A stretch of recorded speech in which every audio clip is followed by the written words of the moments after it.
When China puts out numbers, the world takes calculators out. Some things just don't add up. And can you blame us? The country is notorious for making up fake statistics to show they're doing great, when the truth is far from that. So join us in this video as we take a deep dive into China's economic statistics in search of the truth. There have been concerns and allegations over the years that China may have manipulated or lied about its economic statistics.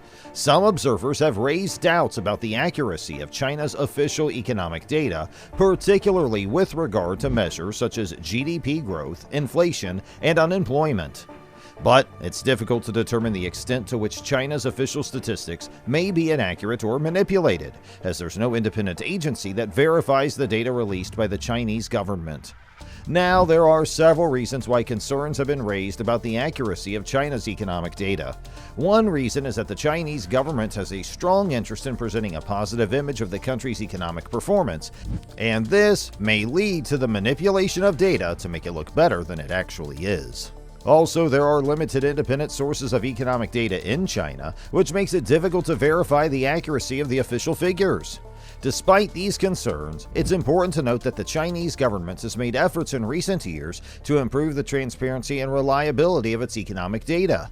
For example, they've implemented new measures to improve the accuracy and timeliness of its economic statistics, and also increased their cooperation with international organizations such as the International Monetary Fund in the area of economic data collection and reporting. But just how successful those measures will be in giving us a true picture of China is a whole other question.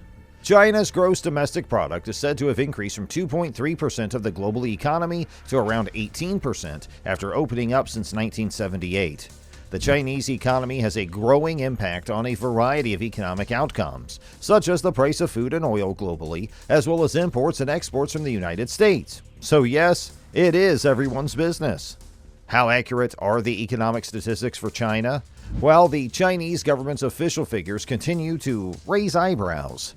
The economy and corporate sector have been jolted by deleveraging, trade disputes, and an increasingly volatile exchange rate, but the official GDP estimates have shown 3 quarters of 6.8% GDP growth, making them an island of calm in a choppy sea.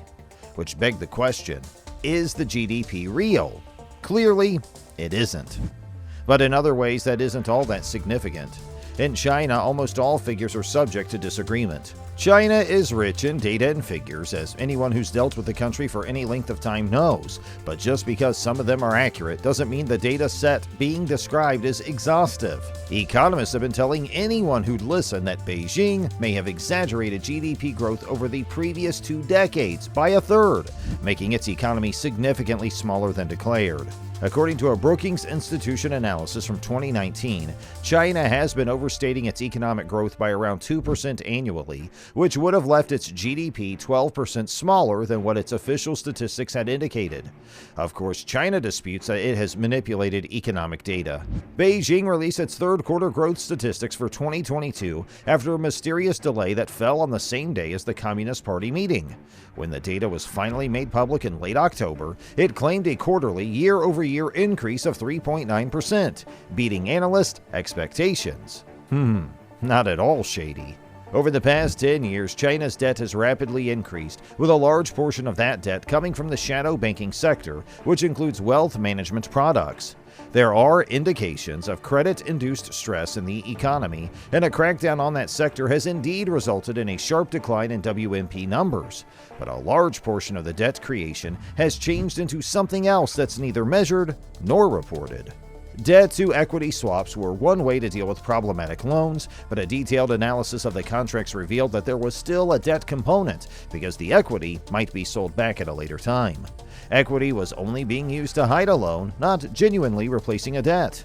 Even if you believe the data to be manipulated or made up, shouldn't a cautious discount rate bring you closer to the actual numbers? Now, think about their stock market. There have been so many articles during market upswings about the millions of retail investors purchasing shares, how China is a market driven by retail, and how there are more share purchasers than Communist Party members. But even though the exchange has reported 133 million open accounts as of the end of the 2017 fiscal year, clearinghouse data routinely reveals that about 50% of all accounts have been idle for a year. As China transitions from prolonged high growth to more modest statistics, the decision to indefinitely postpone the release of top third-quarter measures, including gross domestic product, appears less surprising. The blackout is just one of several indicators that whatever figure does eventually surface is unlikely to be accurate and should, in any case, be viewed with skepticism. Only 40 million accounts have been created to trade on the Chi-Next board in Shenzhen, which is where the majority of China's private and new economy stocks are listed. Further investigation reveals that just 4.3 million accounts are actually configured to trade using margin on exchanges. So even a straightforward inquiry such as how many investors are there or how many accounts are open can provide a variety of responses, mostly unconvincing. So how does one go about in this setting? A well-known commentator argued that, on average, no Chinese individual could afford a car over much of the previous decade. It's obvious that utilizing averages is absurd. China is a country where different economies frequently coexist side by side. The first thing to keep in mind is that no one indicator will ever serve as an accurate proxy for China.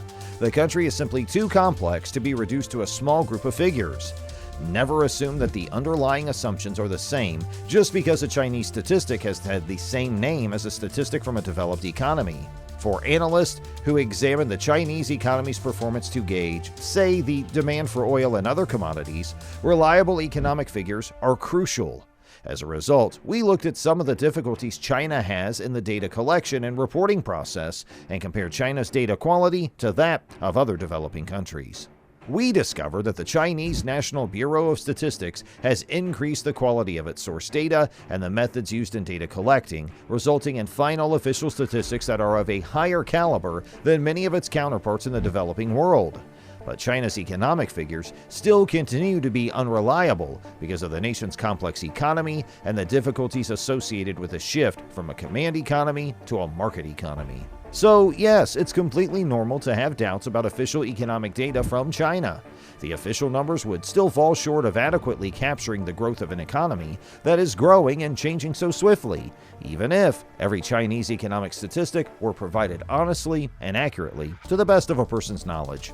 The economic data system in China is still a work in progress and a challenge for statisticians to clear. By providing more information about the methods used to collect data and conduct statistical analyses, the Chinese NBS may make improvements to its system that would make it easier for users to spot flaws in the official data. The harsh criticism of Chinese officials and the claims of purposeful falsification or manipulation, however, are probably a little too much. The reality is more likely that China's economic development is harder to accurately measure than growth in industrialized nations. Alternative growth metrics can shed light on the reliability of official statistics. During the period of transition from a command economy to a market one, China's growth was probably exaggerated, which could explain the recent data's exaggerated level of output.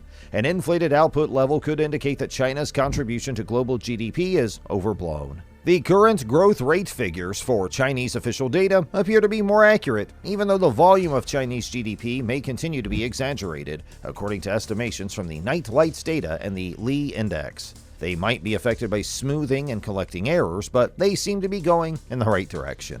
Do you think China will turn a new leaf and become more transparent with its economic statistics? Let us know in the comments below, and make sure to watch this video next, and we'll see you next time.